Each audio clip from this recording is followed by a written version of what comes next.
तत्सवितुर्वरेण्यं भर्गो देवस्य धीमहि धियो यो नः प्रचोदयात्। ॐ गुरुर्ब्रह्मा गुरुर्विष्णु गुरुर्देवो महेश्वर गुरुर्साक्षात् परब्रह्म तस्मै श्री गुरवे नमः।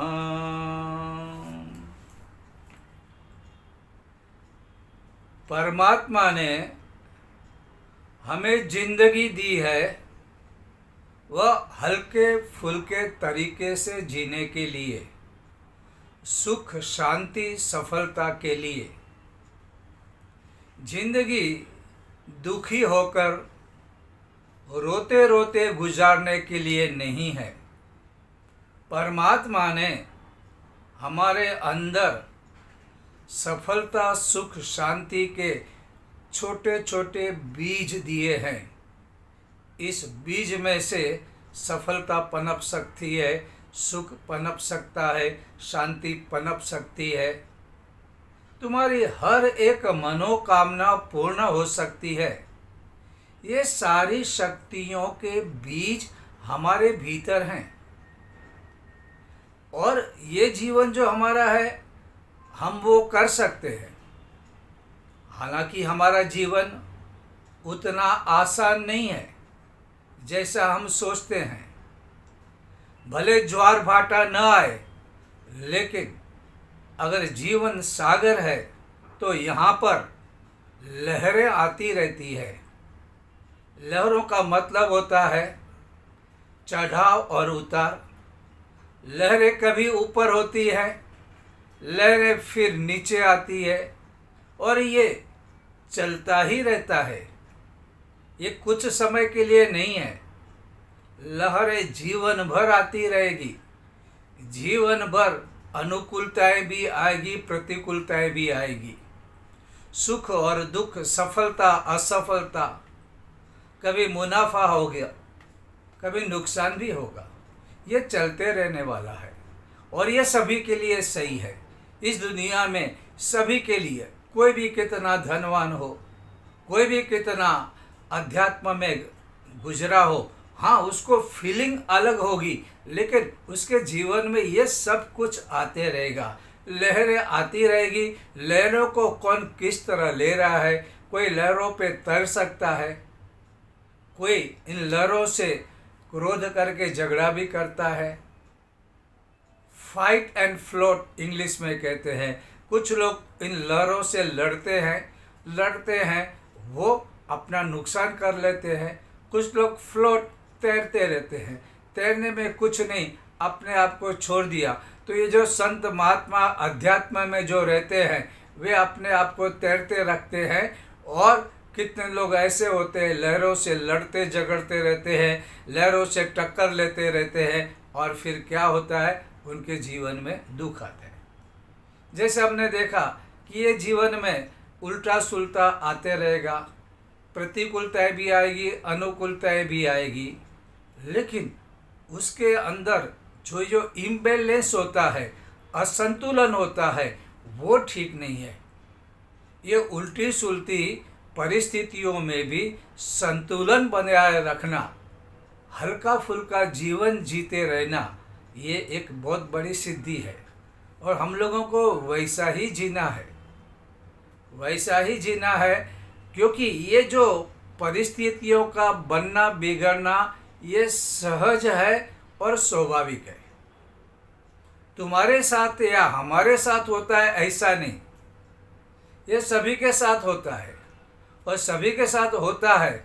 ये सब समझ में आएगा तो दुख कम लगेगा। और इनसे क्या करना है, परम पूज्य गुरुदेव कहते हैं इन परिस्थितियों से तालमेल बिठाना पड़ता है। अब तालमेल बिठाओ, जीवन सरल हो जाएगा।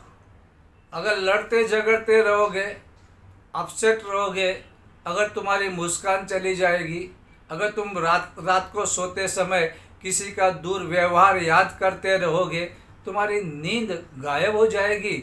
और जब तुम इस अपसेट होते हो, तो जब दूसरों की दुर्भावनाओं के बारे में सोचते रहते हो, तो एक बात पक्की होती है कि तुम बदला लेने के बारे में सोचते हो कि इसको मैं कैसे सीधा करूं, इससे मैं कैसे रिवेंज लूं।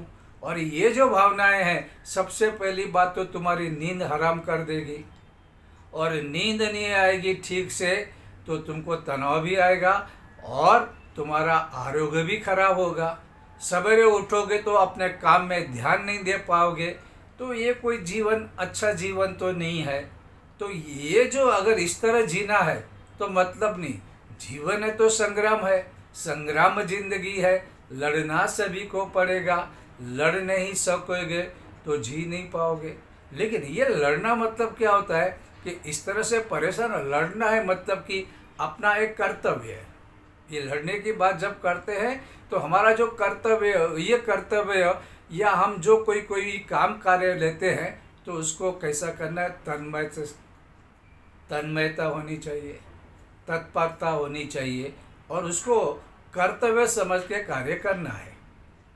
ये करते ही रहना है। लेकिन उसके लिए हम हमारे जीवन का सुख शांति गंवा बैठे तो कोई मतलब नहीं है। लॉस का धंधा, नुकसान का धंधा तो कोई अच्छी बात नहीं है। तो मा फलेषु कदाचन, ऐसा भगवान ने गीता में बोला है। आपका जो कर्तव्य है, आप जो कर सकते हैं, आप ध्यान से करो, पूरी तन्मयता से करो। लेकिन गुरुदेव ने एक शब्द का प्रयोग किया है कि ऊंट, ये जो ऊंट होता है ना, किस करवट बैठेगा ये कोई कह नहीं सकता। आप जो कोई भी कार्य कर रहे हैं, आप जो कुछ भी कर रहे हैं, आप जो कुछ भी व्यवहार कर रहे हैं, उसका रिजल्ट क्या आएगा ये आपको पता नहीं, इसकी कोई गारंटी नहीं।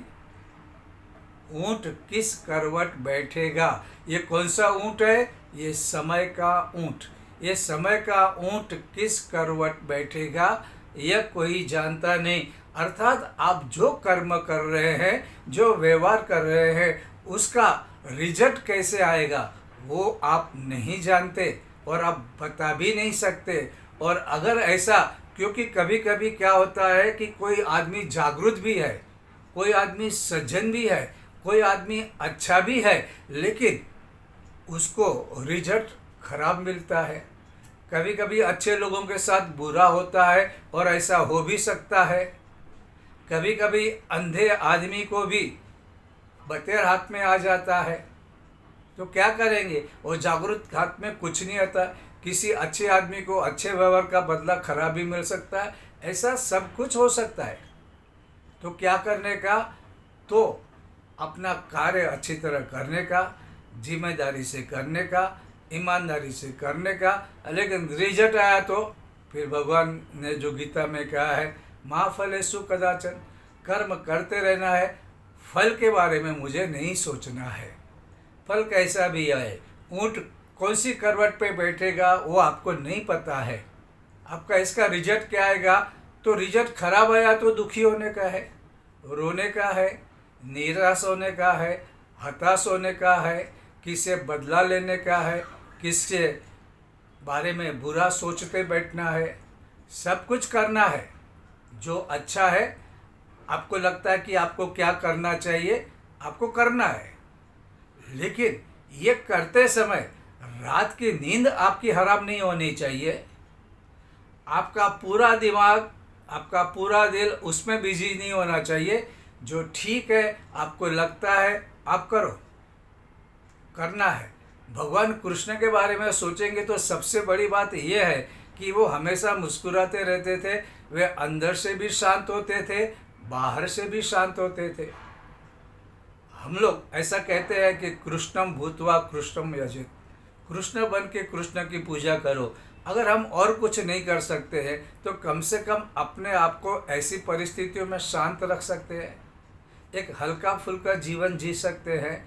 हल्का फुल्का जीवन का मतलब होता है कि अच्छा आरोग्य, समृद्धि और सुख शांति, ये बहुत ज़रूरी होता है।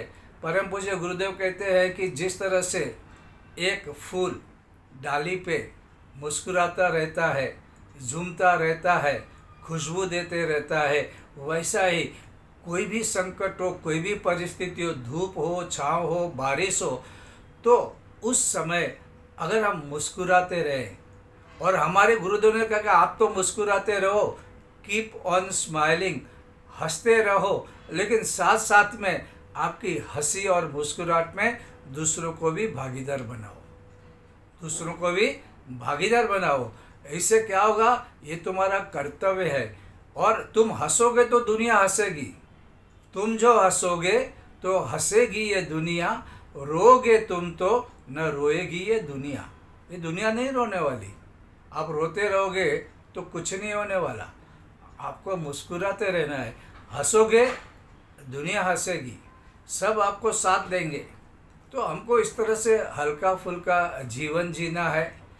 और परम पूज्य गुरुदेव ने इसके बारे में हमें हमेशा, हमको बहुत सारी चीज़ों का उपदेश दिया है, लेकिन उन्होंने हमेशा कहा है मुस्कुराते रहो, मुस्कुराते रहो, कीप ऑन स्माइलिंग। और हमको, अगर हम मानते हैं कि हमारे गुरु हैं, तो हमको ये बात तो माननी चाहिए, हर एक बात माननी चाहिए। गुरु अगर महान है तो शिष्य को भी महान होना पड़ता है, और हर एक बात को मानना चाहिए, जो छोटी लगे या बड़ी लगे, जो कहा है वो भगवान का ही ऑर्डर है, आदेश है, यह समझ के हमें उसका पालन भी करना चाहिए। तो इस तरह से हमें हमेशा आगे आगे रहना चाहिए।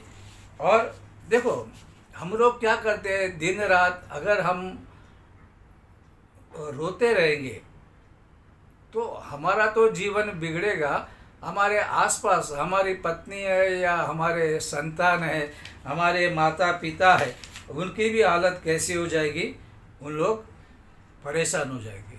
ये दुनिया है, दुनिया में क्या है, हमारे संपर्क में जो आते हैं वे सभी लोग सीधे रहेंगे ऐसा नहीं, सभी हमेशा सीधे चलेंगे ऐसा भी नहीं, कभी वे टेढ़े भी चलेंगे, कभी भी क्या, ये मतलब होते रहेगा, कभी सीधे चलेंगे कभी टेढ़े चलेंगे। अच्छा, सभी सीधे चलेंगे ऐसा नहीं, सभी टेढ़े चलेंगे ऐसा भी नहीं है, ये उनका जीवन वैसे चलते रहेगा। हमको उसमें से एडजस्ट करना है कि भाई ये संयोग वियोग हुआ, सफलता असफलता आई, नफ़ा नुकसान हुआ, उतार चढ़ाव आया, तो हमें क्या करना है, यह सहज स्वाभाविक है, ये मान के हमको लेना है, हमको अपसेट नहीं होना है। आपको मालूम है, आप जूडो कराटे के बारे में देखा होगा, आपने में से बहुत से लोगों ने किया होता है, उनमें कैसा करवाते हैं, उन लोग एकदम पहले शांत करवाते हैं। तो जब जूडो या कराटे या कुंग फू का जो योद्धा होता है वो कभी आवेश में नहीं रहता है, वो बिल्कुल शांत होता है, और शांत होने के बाद वो अटैक करता है तो वो सफल होता है। आपने राम और कृष्ण को देखा होगा, वे जैसे राम कितने शांत होकर मंत्र बोल के तीर छोड़ते थे, या सुदर्शन चक्र भगवान कृष्ण छोड़ते थे, तो वो बिल्कुल शांत होते थे, ऐसा गुस्से में अपसेट होके करते नहीं थे, और ऐसा कोई करेगा तो वो सफल भी नहीं होगा।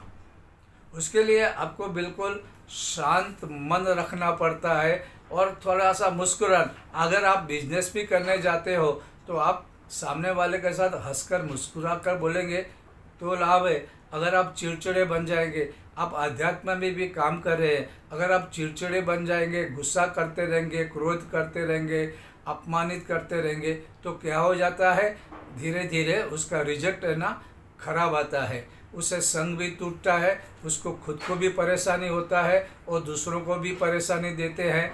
वो भी एक कोई ठीक बात नहीं है, क्योंकि अध्यात्म का मतलब होता है हम दूसरों को सुख शांति। अध्यात्म में लोग क्यों आएंगे, सुख शांति चाहते हैं इसलिए आते हैं। अगर हम लोग वो नहीं करेंगे तो कैसा लगेगा। इसलिए ये परम पूज्य गुरुदेव ने जो कहा है कि हल्का फुल्का जीवन जीने का प्रयत्न करो, तो ये बिल्कुल सही है, और हमको ये पूरा का पूरा ध्यान में रख के वैसा जीवन जीना चाहिए, और ये जीवन फौरन जीना चाहिए। कभी कभी क्या होता है, शरीर नर्म भी होता है, गर्म भी होगा, होने दो। शरीर नर्म हो तब एक हो, गर्म हो तब थोड़ा सा चिंता होता है शरीर के बारे में, लेकिन शरीर नर्म हो गर्म हो, हम लोगों को हमारी मनोस्थिति एक जैसी रखनी चाहिए। मुस्कुराते रहे, हंसते रहे, तो तबीयत भी फ़ौरन अच्छी हो जाती है। अच्छा, अभी हम लोगों को सोचना चाहिए कि भाई हम लोगों को कुछ ठीक नहीं लगता है तो सोचना चाहिए कि क्या दुनिया सिर्फ हमारे लिए ही बनी है। ये जो दुनिया बनी है सिर्फ हमारे लिए ही बनी है, औरों के लिए नहीं बनी है। और यहाँ पे तो कितने करोड़ों लोग हैं, ये सबके लिए दुनिया है। और अच्छा, ये सब दुनिया है तो सब एक जैसे हो सकते हैं क्या? चावल का एक दाना एक जैसा नहीं, पत्ते भी एक जैसे नहीं, तो आदमी एक जैसा हो सकता है क्या? मुंडेरे मुंडेरे मतेरे भी ना, हर एक मुंडे में मति बुद्धि है, ये अलग है, सोचने का तरीका भी अलग है। सबके करोड़ों लोग हैं, सबके स्वभाव अलग है। अरे हम एक परिवार में रहते हैं तो परिवार में भी हम सभी के स्वभाव अलग रहेंगे और होने भी चाहिए। उसी तरह से हम किसी संघ में या मिशन में हैं, सभी का स्वभाव अलग अलग होता है, बिलग बिलग होता है। तो ये सब को हमको स्वीकार करके चलना पड़ता है। हम जैसा सोचे वैसा सामने वाला सोचे, ऐसा नहीं हो सकता और वैसा नहीं भी होना चाहिए। जैसा मैं सोचता हूँ ठीक है, ये मेरी सोच है, जैसा वो सोचता है वो उसकी सोच है। लेकिन अगर वो गलत है और हमको लगता है कि ये सोच गलत है, तो हमें क्या करना चाहिए? कम से कम उनको बढ़ावा नहीं देना चाहिए। जैसे अगर भगवान राम रावण को मारने आए या कृष्ण कंस को मारने आए, तो वो क्योंकि वो दुर्जन है, दुष्ट है, बुरा है, तो ऐसे समय पे हम लोगों को कंस को खुश करने के लिए उसको नमस्कार नहीं करना है। हम लोगों को उससे दूर रहना है, न उसको बढ़ावा देना है कि कंस महाराज आप बहुत बढ़िया कर रहे हो, और फिर कृष्ण को जाके भी बोले कि कृष्ण महाराज आप भी बहुत अच्छा कर रहे हो। ऐसा नहीं होना चाहिए। जो गलत है उसको जाके सर मत झुकाओ, उन्हें परम पूज्य और आदरणीय मत बनाओ अगर वो गलत है तो। लेकिन आपको ये भी ध्यान रखना चाहिए, आप में विवेक बुद्धि होनी चाहिए कि वो सचमुच में अच्छा कर रहे हैं बुरा कर रहे हैं, उसकी विवेक बुद्धि हमारे पास नहीं है, तो कम से कम नमस्कार करने मत जाओ। क्योंकि कोई चीज़ जब मालूम पड़े गलत है तो उसको वहीं पे रुक जाना चाहिए। अगर लग रहा है कि डायरेक्शन गलत जा रहा है तो आपको रुकना है, सोचना है सही डायरेक्शन क्या है, ये आपको देखना है। परम पूज्य गुरुदेव कहते हैं अपनी बुद्धि को सही दिशा में ले जाओ। गलत दिशा में ना अपनी बुद्धि चलनी चाहिए, ना अपने कदम करने चाहिए। अगर आप गलत राह पे जाओगे, आप देखते हो कि कल्याण में एक ट्रैक उस तरफ जाएगा तो वो जाता है नासिक की ओर, और इधर जाएगा तो पुणे की ओर। आपको तभी रुक जाना चाहिए कल्याण में कि भाई मैं इधर जाऊँ या उधर जाऊँ। आपको किधर जाना है वो आपके मन में तय होना चाहिए। अगर आपको नासिक जाना है तो आपको इस तरफ मुड़ना है, आपको पुणे जाना है तो इस तरफ मुड़ना है। उसी तरह हमारे जीवन के सिद्धांत क्या है? पहली बात तो आप जो भी करें अच्छा करें, ईमानदारी से करें। कोई भी काम गलत हो, कोई भी सोच गलत हो, उसका स्वीकार कभी नहीं करें, क्योंकि जो गलत है वो गलत होता है और उसका रिजल्ट गलत आता है। तो आपकी सोच सही है गलत है आप देखो, सामने वाले की सोच को समझने के बारे में कोशिश करो, और जो सही है सही अपनाओ और सही मार्ग पे चलो। कोई गलत कर रहा है ऐसा है तो उसकी गलती को आप बिल्कुल सपोर्ट मत करो, लेकिन आप अपना जो जीवन है, जैसे गुरुदेव कहते हैं कि आपने नींद खराब मत करना, आप अपने अंदर बीमारियों को मत लाना। इतना अपसेट नहीं हो जाना है कि हम मार्ग भूल जाए। हल्का फुल्का जीवन रखो, कभी भी कितना भी कुछ हो जाए। और सबके जीवन में ये सारी चीज़ें होती है, तो आपको भी वैसा ही चलना है। और परिस्थितियों पे देखो, किसी का भी कोई भी कितना मानो, परिस्थितियों पे परिपूर्ण नियंत्रण नहीं हो सकता है। हाँ, ऐसा नहीं होगा कि भाई कोई भी आदमी कितना भी मजबूत हो जाए, कितना भी मजबूत कि वो पूरा का पूरा परिस्थितियों को अपने कंट्रोल में रखे, ऐसा नहीं होता है। कम ज़्यादा होता है और उसके लिए प्रयत्न भी करना पड़ता है, लेकिन प्रयत्न तभी सफल होंगे जब आदमी शांत रहेगा और उसका जीवन हल्का फुल्का रहेगा, तभी वो कंट्रोल पड़ेगा। वो डर जाएगा, घबरा जाएगा, क्रोधित हो जाएगा तो वो क्या करेगा, गलती करेगा। कभी कभी हम सिनेमा में भी देखते हैं कि गॉडफादर नाम की सिनेमा आई थी, दुनिया में बहुत प्रख्यात हुई थी। उसमें एक भाई जो है वो बात बात पे गुस्सा हो जाता है और चिड़चिड़ा बन जाता है, तो उसको लोगों ने आराम से उनको गुस्सा दिला के मार डाला। वो दूसरा भाई जो कभी भी अपने माइंड को कंट्रोल में रखता था, उसने अपने शत्रुओं का नाश किया।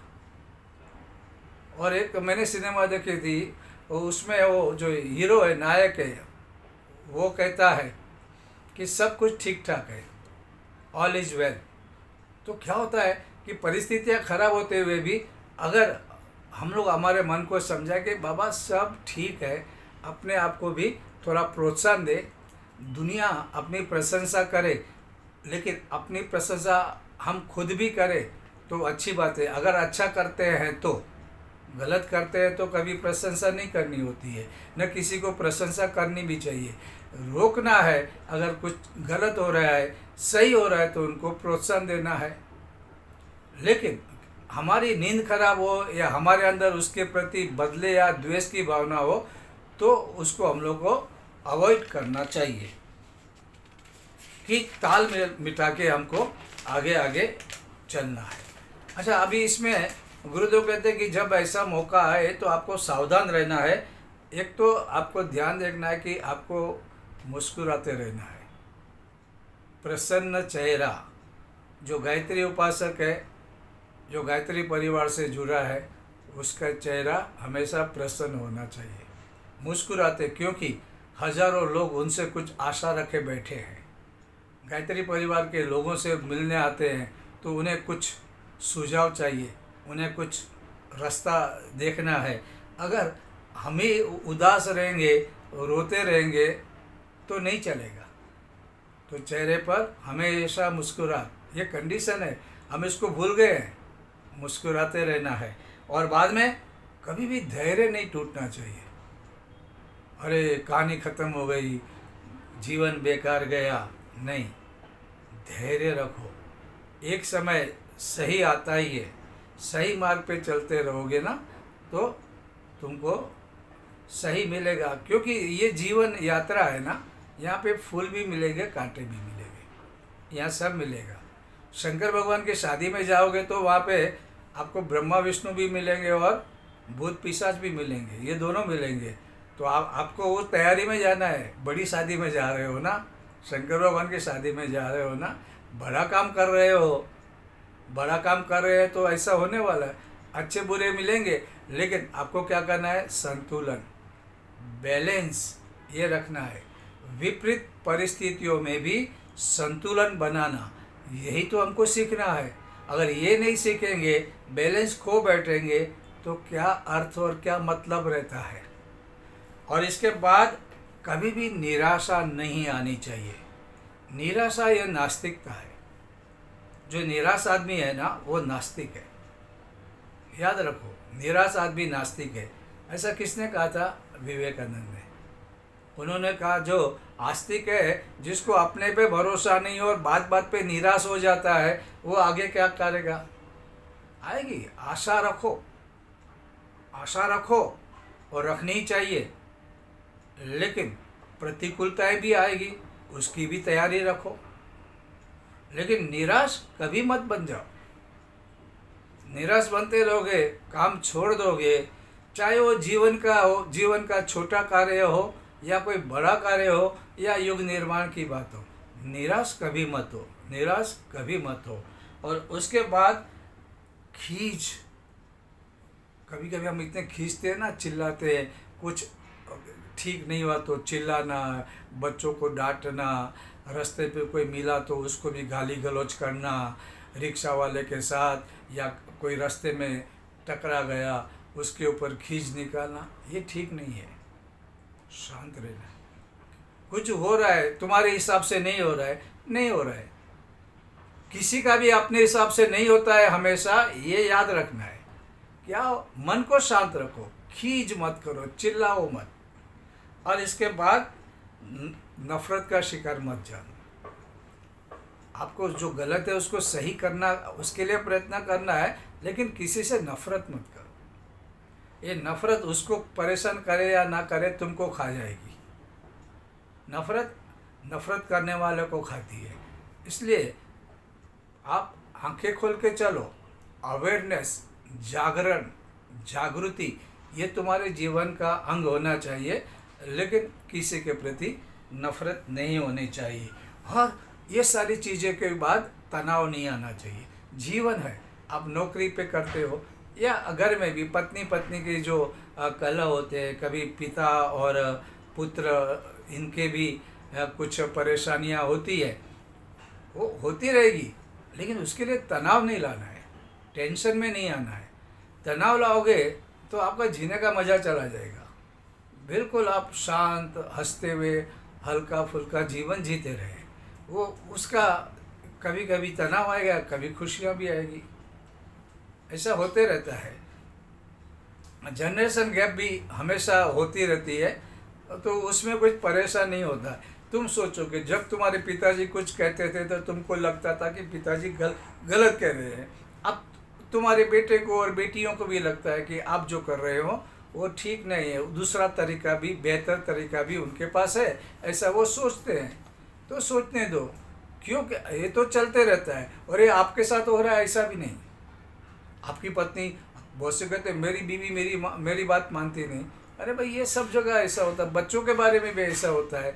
तो अगर देखो, हर एक आदमी को कोई ना कोई समस्या है, किसको एक प्रकार की है, दूसरे को दूसरे प्रकार की है, समस्या सबको है। इसलिए मेरे साथ ही ऐसा हो रहा है, ऐसा सोचना आप छोड़ दो। ये सबके साथ होता है, अलग अलग प्रकार के तरीके से। तो इस तरह से हमको जीना है, और हम लोगों को हल्की फुल्की ज़िंदगी को जीना बिल्कुल बंद नहीं करना है। अच्छा, अभी कोई तन्मयता से काम नहीं करता है तो उसको परेशानी होगी। क्यों आदमी क्यों ऐसा तन्मयता नहीं आती है?